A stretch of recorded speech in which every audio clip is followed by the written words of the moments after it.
आप लोगों की जो भी क्वेश्चंस हैं वो आप वन बाय वन बताते जाओ कि यहाँ पे प्रॉब्लम हो रहा है।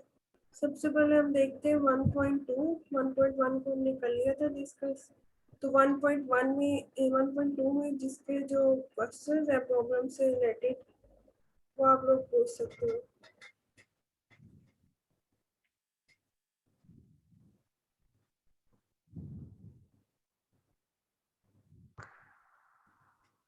टॉपिक की समझ आ गई थी 1.2 का जो टॉपिक आप लोगों को लेक्चर रिकॉर्ड करके भेजा गया था।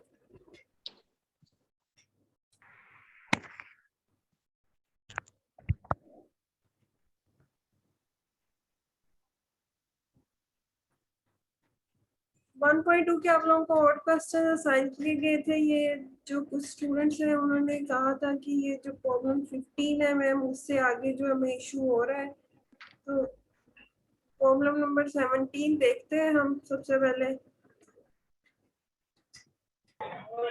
अब जो प्रॉब्लम 17 है उसमें आपके पास जो क्वेश्चन है वो है determine a region of the x y plane. अच्छा अपने माइक्रोफोन म्यूट करो।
क्वेश्चन नंबर जो 17 है उसमें अब हम देख रहे हैं कि हमारे पास एक determine a region of the xy plane for which the given differential equation would have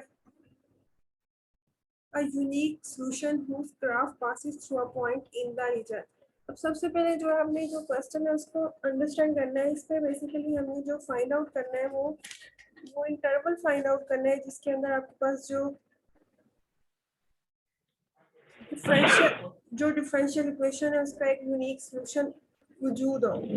अब इसको जो सॉल्व करने से पहले आपने जो है थ्योरम एक पढ़ा था। इसी टॉपिक का एक थ्योरम था हमारे पास।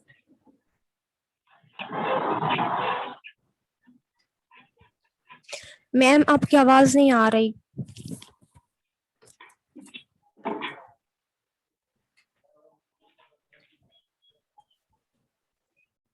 बच्चे किसी को भी आवाज नहीं आ रही मेरी? मैम आ रही है।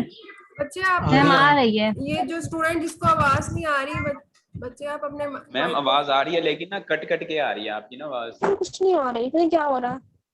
मैम मेरी तरफ बिल्कुल सही आ रही, क्लियर आ रही है। बच्चे ये जिन लोगों का ऐसा हो रहा है उनका नेट वगैरह का इशू होगा या आपके जो माइक्रोफोन है उसमें कोई इशू होगा। अदरवाइज जो बाकी स्टूडेंट्स हैं उनको आवाज आ रही है।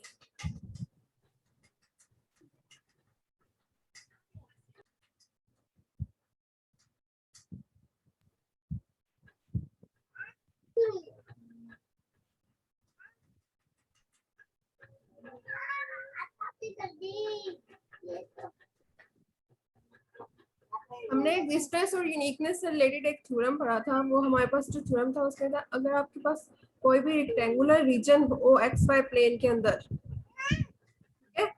that contains these point in its interior। अभी इसको हमने डिटेल से लेक्चर के अंदर डिस्कस किया था कि अगर आपके पास जो फंक्शन है f और जो उसका डेरिवेटिव है वो उस रीजन के ऊपर कंटिन्यूस हो।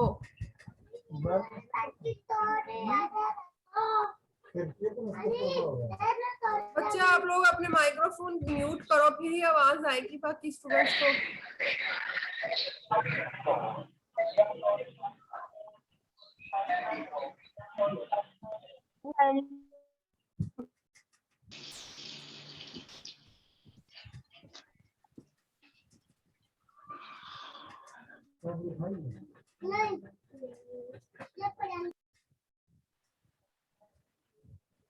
अब जी जो हमारे पास थ्योरम था उसमें हमारे पास ये था कि अगर आपके पास कोई भी रेक्टेंगुलर रीजन हो और उस रीजन के अंदर आपके पास जो फंक्शन है और जो उसका डेरिवेटिव है वो कंटिन्यूस हो उस रीजन के अंदर, तो आपके पास लाजमी एक जो y ऑफ x है एक सोल्यूशन उधर मौजूद होगा जो कि हमारे पास यूनिक होगा।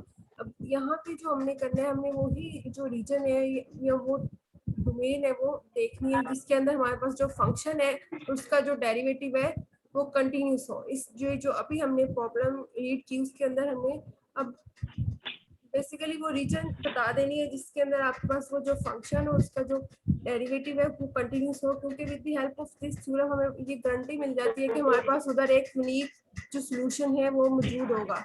आपके पास जो क्वेश्चन है वो यही कह रहा है कि आपने वो रीजन फाइंड आउट करनी है जिस रीजन के अंदर डिफरेंशियल इक्वेशन का एक यूनिक सॉल्यूशन मौजूद हो। तो अब हम अपनी प्रॉब्लम की तरफ आते हैं। तो प्रॉब्लम 17 है। अब इसमें अगर हम dy over dx equal to y 2/3, इसमें अगर हम देखें तो हमें पता है f of x y हमारे पास क्या है, f of x y हमारे पास y 2/3 है, ठीक है।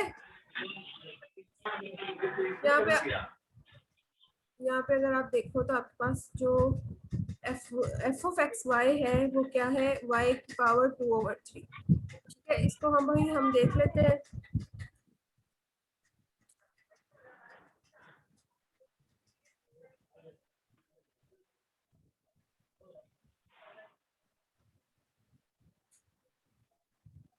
हमारे पास जो प्रॉब्लम नंबर 17 है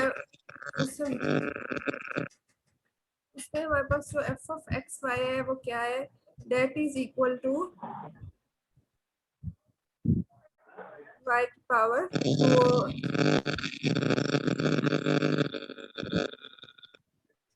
2/3। अब हमें फंक्शन मिल गया, इसका derivative with respect to y देखते हैं, partial f over partial y।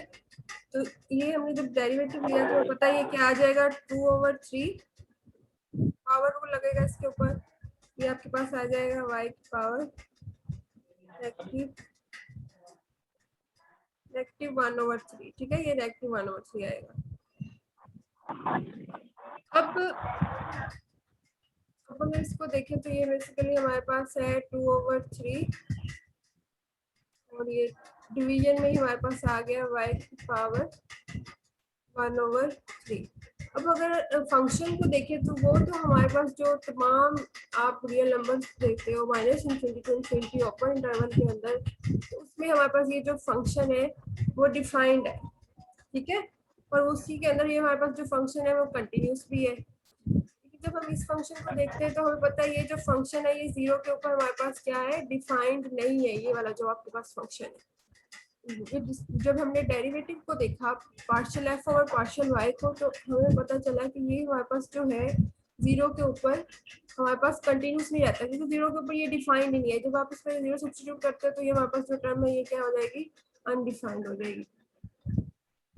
It means कि हमारे पास जो ये डिफरेंशियल इक्वेशन है इसका जो यूनिक सॉल्यूशन होगा वो तमाम रेक्टेंगुलर रीजन के अंदर इसका यूनिक सॉल्यूशन है। आप उसमें से कौन सा पॉइंट निकाल दोगे, y is not equal to 0, मतलब आपके पास y 0 के अलावा तमाम रीजन के अंदर ये जो है हमारे पास दोनों जो फंक्शन और उसका जो डेरिवेटिव है वो कंटिन्यूस होंगे। तो with the help of that theorem जो हमने पढ़ा कि अगर हमारे पास जो फंक्शन है और उसका जो डेरिवेटिव है वो कंटिन्यूस हो तो आपके पास जो वो रेक्टेंगुलर रीजन है उसके अंदर एक सॉल्यूशन मिल जाता है जो कि यूनिक होता है। अब क्वेश्चन जो था उसमें यही बताना था कि आपके पास किस रीजन के अंदर यूनिक सॉल्यूशन है। अभी इसके ऊपर हमारे पास ये फंक्शन डिफाइन नहीं रहता, इसके अलावा हमारे पास तमाम जो रेक्टेंगुलर रीजन है उसके ऊपर ये फंक्शन, ये जो हमारे पास है डिफरेंशियल इक्वेशन, वो हमारे पास इसका एक यूनिक सोल्यूशन मौजूद होगा। ये थी हमारे पास प्रॉब्लम 17। अब इसकी इस पे इससे रिलेटेड किसी का कोई क्वेश्चन है, इसकी समझ लगी है?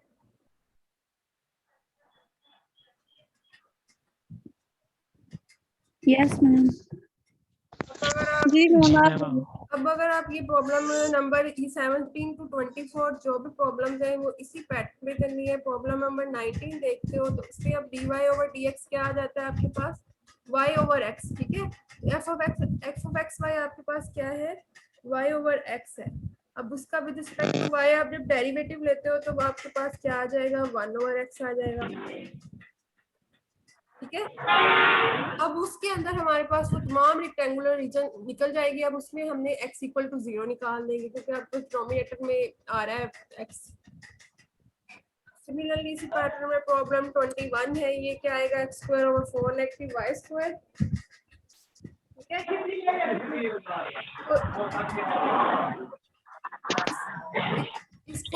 इसको भी आप लोग फंक्शन को देखोगे तो आपके पास x स्क्वायर और 4 negative y square with respect to y derivative लोगे तो आपके पास जो टर्म आ जाती है उन दोनों को हमने देख लेना है कि जिन वैल्यूज पे वो डिफाइंड नहीं रहती वो हमारे पास रेक्टेंगुलर रीजन से निकल जाएंगे, और उसके अलावा आपके पास जो बाकी पॉइंट्स है उसके ऊपर वो जो डिफरेंशियल इक्वेशन होगी उसका एक यूनिक सॉल्यूशन मौजूद होगा। अच्छा आप लोग अपने माइक्रोफोन म्यूट करके रखा करो।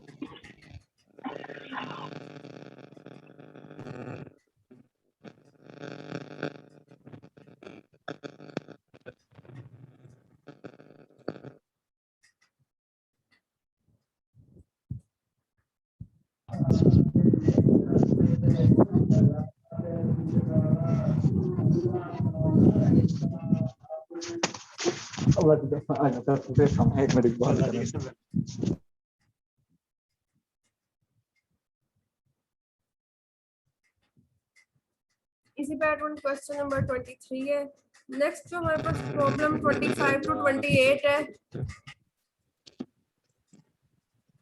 अब जो 25 टू 28 है उसमें आपके पास वही theorem, determine whether this theorem guarantees that the differential equation possesses a unique solution through the given point.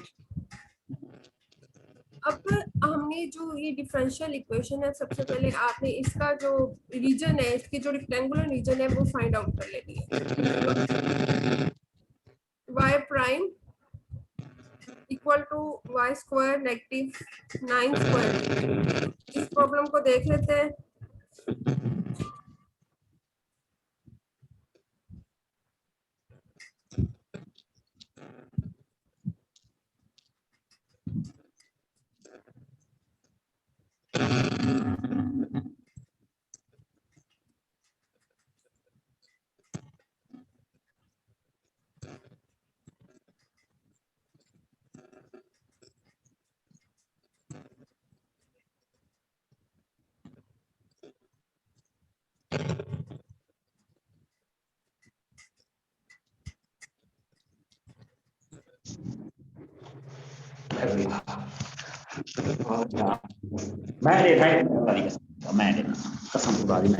अच्छा आप लोग अपने माइक्रोफोन म्यूट करके रखो सब।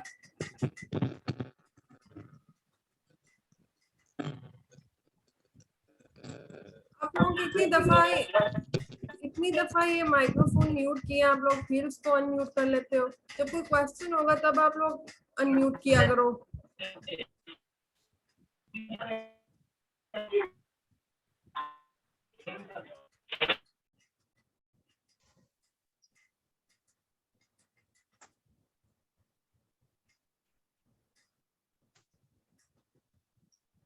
ये जो क्वेश्चन नंबर 20 आपका 25 है, इसमें हमारे पास जो गिवन डिफरेंशियल इक्वेशन है that is y prime is equal to y square negative 9 square root. आपके पास ये जो गिवन डिफरेंशियल इक्वेशन है सबसे पहले हमने इसका जो इसकी जो रेक्टेंगुलर रीजन है वो फाइंड आउट कर लेनी है। अब यहाँ पे हमारे पास ये वाला जो ये टर्म है ये किसके इक्वल है, this is equal to of x Y.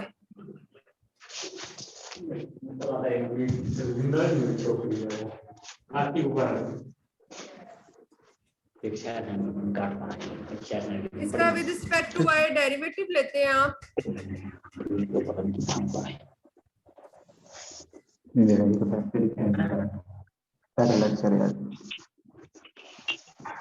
जब आप इसका with respect to Y derivative लेंगे तो ये हमारे पास क्या आ जाता है, वाई ओवर वाई स्क्वायर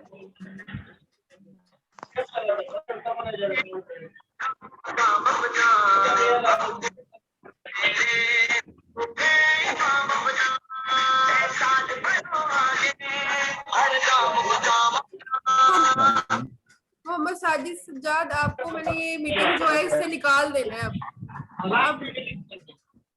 अब का इतनी दफा माइक्रोफोन म्यूट किया है।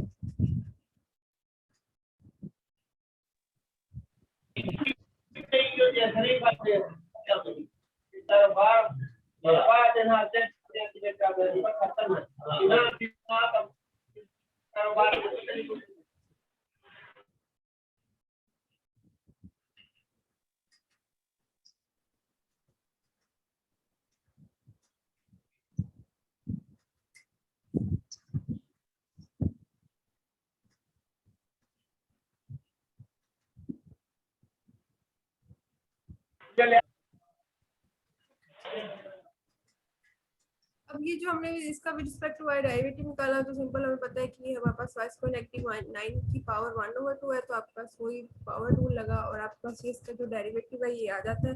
अब इसकी अगर हम देखें रीजन जिसके ऊपर ये जो फंक्शन है वो हमारे पास क्या है, कंटिन्यूस है ये फंक्शन और इसका डेरिवेटिव, तो हम देख रहे हैं कि उसमें से हमारे पास जो पॉइंट्स हैं वो तमाम पॉइंट्स निकल जाएंगे जिसके अंदर आपके पास ये जो डिनोमिनेटर है वो 0 के इक्वल होगा। ठीक है, ये जो आपके पास डिनोमिनेटर की टर्म है वो 0 हो जाती है और जिसपे आपके पास ये रियल वैल्यू नहीं देती तो वो हमारे पास फॉर्म टर्म इसमें से निकल जाती है। अब अगर इसमें y की वैल्यू को हम 3 सब्स्टिट्यूट करते हैं या नेगेटिव 3 सब्स्टिट्यूट करते हैं तो आपके पास जो डिनोमिनेटर की टर्म है वो 0 हो जाती है। इसका मतलब है y नेगेटिव 3 और 3 ये हमारे पास दोनों टर्म्स हैं जो उस रेक्टेंगुलर रीजन में से हम निकाल देंगे। इसके अलावा अगर हम इसमें y की जो वैल्यू है वो 3 से ग्रेटर लेते हैं, 4 लेते हैं, तो हमारे पास ये जो टर्म है वो एक कॉम्प्लेक्स नंबर बन जाएगी। तो हम ये वो वाली जो टर्म्स हैं अगर आप इसमें 4 लेते हो तो डेट इज 16 16 89 तो वो आपके पास एक रियल वैल्यू आ रही है। लेकिन अगर आप जो 3 या नेगेटिव 3 से आप नेगेटिव 3 से अगर आप वैल्यू छोटी ले रहे हो तो तब आपके पास ये जो टर्म है ये कॉम्प्लेक्स नंबर देगी। ठीक है, 2 लेते हो तो 4 नेगेटिव 9 तो आपके पास नेगेटिव ऑफ समथिंग का स्क्वायर रूट आ जाएगा। तो इसका मतलब हमने जो इसकी रेक्टेंगुलर रीजन है उसमें से वो जो डोमेन है उसमें क्या दे दिया, दिस इज वाई, जो आपका फंक्शन y है दैट इज लेस देन -3। सही है। और दूसरा हमारे पास अगर आप 3 से छोटी वैल्यू लेते हो 2 1 तो आपके पास तभी एक जो फंक्शन है वो रियल वैल्यू नहीं देता, तो हमारे पास जो इसकी रेक्टेंगुलर रीजन है उसमें हमारे पास ये पॉइंट्स जो है वो इंक्लूड हो जाते हैं। और जो आपके पास x मतलब x की जो वैल्यूज हैं वो उसके ऊपर कोई रिस्ट्रिक्शन नहीं है। ये जब हम रेक्टेंगुलर रीजन कोई भी देख रहे होते हैं तो हमारे पास बेसिकली हम तो यहाँ से हमारे पास कोई भी फॉर एग्जांपल हमने देखा था कि x between a to b जो हमारे पास जो थ्योरम था वो हमें यही स्टेट करता था वो कोई भी रेक्टेंगुलर रीजन है और ये y between c to d, इस जो रेक्टेंगुलर रीजन है इसमें अगर हमारे पास जो है वो फंक्शन और उसका जो डेरिवेटिव है वो कंटिन्यूस आ जाता है तो हम कहते हैं कि यहाँ पे एक हमारे पास जो कर्व है जो सॉल्यूशन आ रहा है वो एक यूनिक सॉल्यूशन होगा। ठीक है, अभी हमारे पास इसमें x के ऊपर कोई रिस्ट्रिक्शन नहीं है, लेकिन जो y है उसमें हमारे पास क्या है कि हमारे पास लेस देन -3 और ग्रेटर देन 3 होगा। अब आपके पास जो क्वेश्चन है,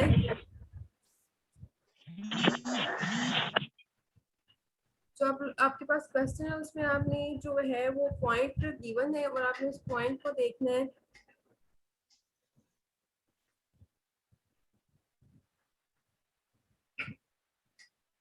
कि क्या ये जो है इस पॉइंट में हमारे पास एक यूनिक सोल्यूशन मौजूद है या नहीं। अभी हमारे पास सबसे पहले है 1 2 4। अब x और y 1 हमारे पास जो y है, हमने जो देखा था वो y ग्रेटर देन 3 होना चाहिए।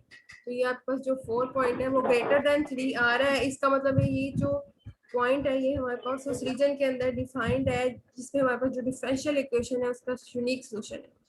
इसका मतलब हमारे पास इस पॉइंट में जो रेगुलर जो डिफरेंशियल इक्वेशन है उसका एक यूनिक सोल्यूशन मिलेगा।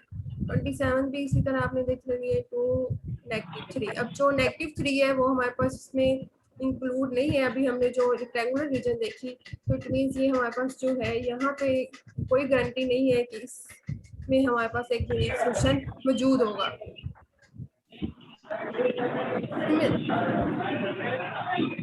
सिमिलरली इसी पैटर्न पे आपके पास जो है क्वेश्चन नंबर 29 है। अब क्वेश्चन नंबर जो 29 है उसके अंदर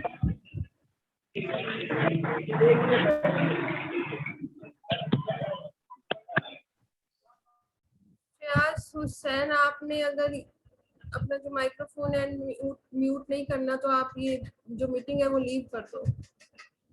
आपका भी इतनी दफा जो माइक्रोफोन है उसको म्यूट किया गया है।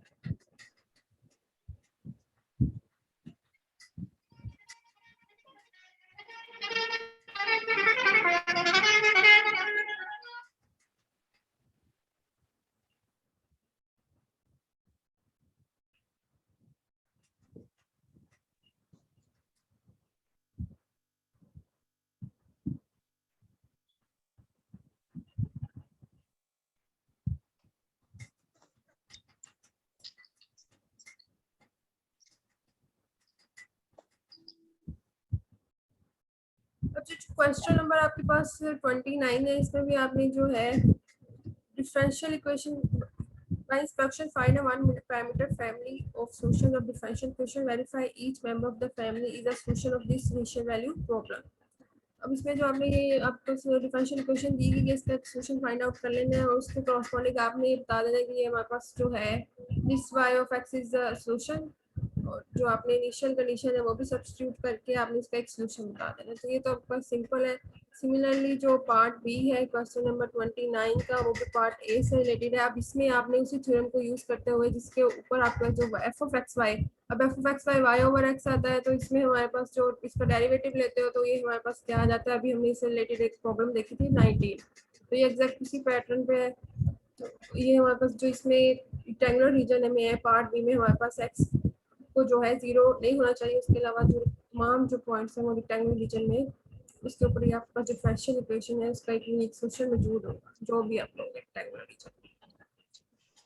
तो आपके पास पार्ट सी है, इसमें आपके पास जो पीसवाइज डिफाइंड फंक्शन गिवन है, verify that this piecewise defined function satisfies this condition, determine whether this function is also solution of the initial value problem। तो इसमें हमने ये करना है कि आपको जो इनिशियल वैल्यू प्रॉब्लम ये वाली गिवन है आपने ये फाइंड आउट करना है कि वेदर आपका ये जो फंक्शन है वो इस इक्वेशन इस डिफरेंशियल इक्वेशन को सेटिस्फाई करता है कि नहीं, मतलब आपके पास ये इसका सोल्यूशन है या नहीं है। सिंपल इसका आपने जो डेरिवेटिव ले लेना है और उसके बाद इस डिफरेंशियल इक्वेशन को वेरीफाई कर देना। नेक्स्ट जो क्वेश्चन है उसमें अगर जिसमें कोई क्वेश्चन में जिस क्वेश्चन में आपको आपने किया हुआ है और उस पर कोई इशू है तो आप लोग पूछ सकते हो। कि जो मीटिंग की टाइमिंग है वो 7 मिनट्स और कुछ सेकंड्स रह गई है।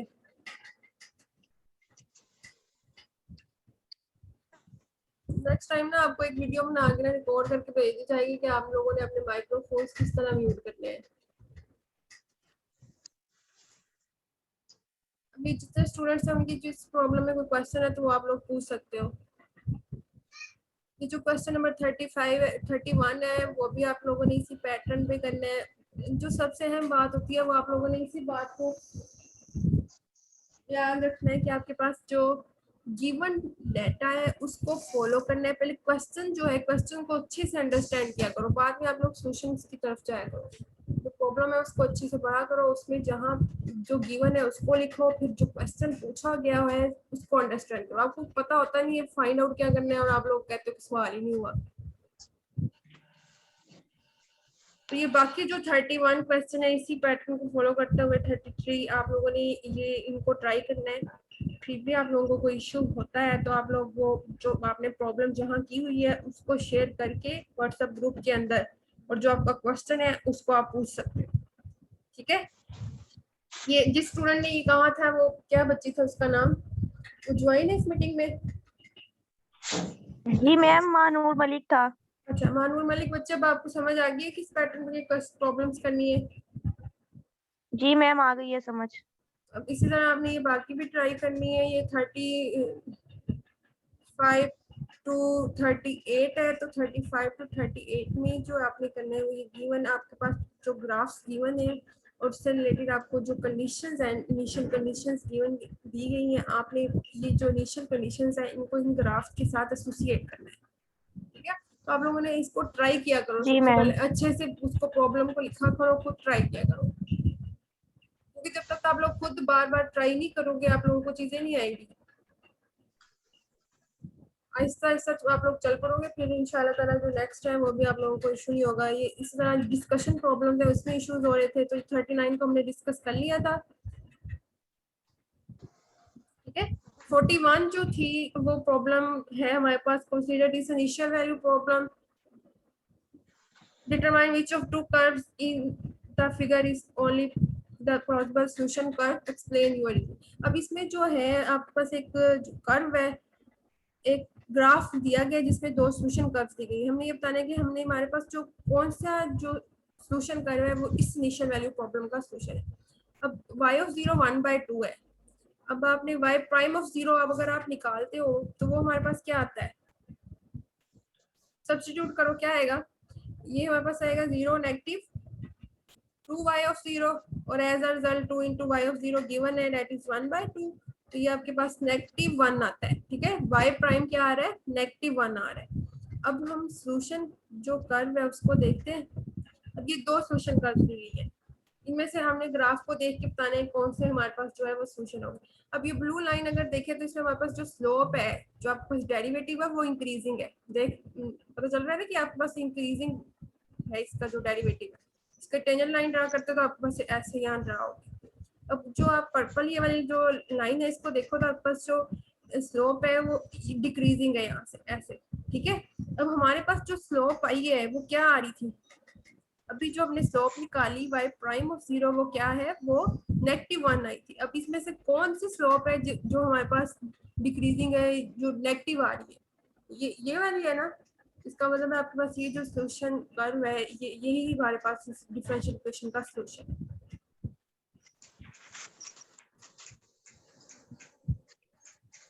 ये जो हमारे पास 43 क्वेश्चन है इसमें भी आपको गिवन दी गई है इनिशियल वैल्यू प्रॉब्लम। हमने ये बताना है कि this is tangent to x axis, explain your reasoning. अब आपने इसका जो है y ऑफ x नॉट पे 0 है, हमने इसकी y प्राइम जो है वो निकाल के और इसका जो सोल्यूशन है उसमें वो वैल्यू सब्स्टिट्यूट, जैसे हमने 35 प्रॉब्लम को डिस्कस किया था मानो, ये उसी पैटर्न पे आप इसको ट्राई करना, ये हो जाएगी। जी मैम। बाकी जो स्टूडेंट्स है किसी का कोई क्वेश्चन हो तो बच्चे आप लोग पूछ सकते हो। ये आप लोगों की जो मीटिंग की टाइमिंग है वो एंड होने वाली है, आप ग्रुप में क्वेश्चन जो किया होता है उसको शेयर करके और क्वेश्चन पूछ सकते हो, ठीक है। नेक्स्ट जो प्रॉब्लम है अब उसको ट्राई करना, जो इशू होता है वो आप लोग शेयर कर सकते हो। ज्यादातर हमने इसमें डिस्कस कर ली है, तो यही इसमें जो करनी थी ये 44 तक ये और प्रॉब्लम्स करनी मैम थी। अटेंडेंस जो है वो लेक्चर टाइम में लगाएंगे कि अभी हो गई अटेंडेंस? अच्छा, आप लोग जो अटेंडेंस है वो व्हाट्सएप ग्रुप पे लगा दो। लेक्चर टाइम आपका 12 से 1 है, तो आप 12 से 1 के दरमियान ही उधर मार्क कर दो बेशक, ठीक है। 12 से 1 में उधर मार्क कर देना आप लोग। अगर मैम अभी अटेंडेंस मार्क कर दें तो कोई मसला तो नहीं है? तो आपकी कोई स्पेशल मीटिंग है इसके बाद क्या आप इस टाइमिंग में नहीं कर सकते मार्क? नहीं मैम, होता है ना कि सम टाइम बंदा बिजी हो जाता है कि लेक्चर तो हो गया। अच्छा, अब आप लोग फिर ऐसा करो कि ये जो 11 बजे तक है, आप लोग 11 बजे तक इसकी जो है अटेंडेंस मार्क कर दो, क्योंकि सबको पता ही था कि अभी 10 बजे हमने जो मीटिंग मैंने कल इन्फॉर्म कर दिया था। अब जो 11 बजे तक आप लोग अभी ये 15 से 20 मिनट होंगे, इसमें अटेंडेंस व्हाट्सएप ग्रुप में मार्क कर देना, ठीक है। Okay ma'am, thank you ma'am. और इसके अलावा जो आप लोगों के क्वेश्चन है वो आप मजीद उसमें पूछ सकते हो। अब ये जो बाकी जो प्रॉब्लम्स है उसको सॉल्व कर लेना, और ये प्रॉब्लम सेकंड चैप्टर में किसी को कोई इशू है तो आप लोग वो पूछ सकते हो, ये जो हमने जितने टॉपिक्स कवर किए। और मैम जो एग्जाम्स है ऑनलाइन होंगे कि फिजिकल होंगे? तो इन कैंपस ही होंगे आपके एग्जाम, ज्यादा तो यही होगा, अभी कुछ कह नहीं सकते। क्योंकि मैम कल अनाउंस हुआ है ना कि 15 जून तक कोई एग्जाम्स नहीं होंगे, जितने भी एग्जाम्स होंगे मुलतवी कर दिए गए हैं। तो आपके एग्जाम्स की डेट क्या बनती है? मैम 24 मई। 24 मई। तो ये अभी पता नहीं, ये तो मुझे जो स्केड्यूल आएगा उसके मुताबिक है। चलो ठीक है बच्चा, आप लोग मुझे जो क्वेश्चन हुए वो शेयर करके उधर व्हाट्सएप ग्रुप पे पूछ सकते हो।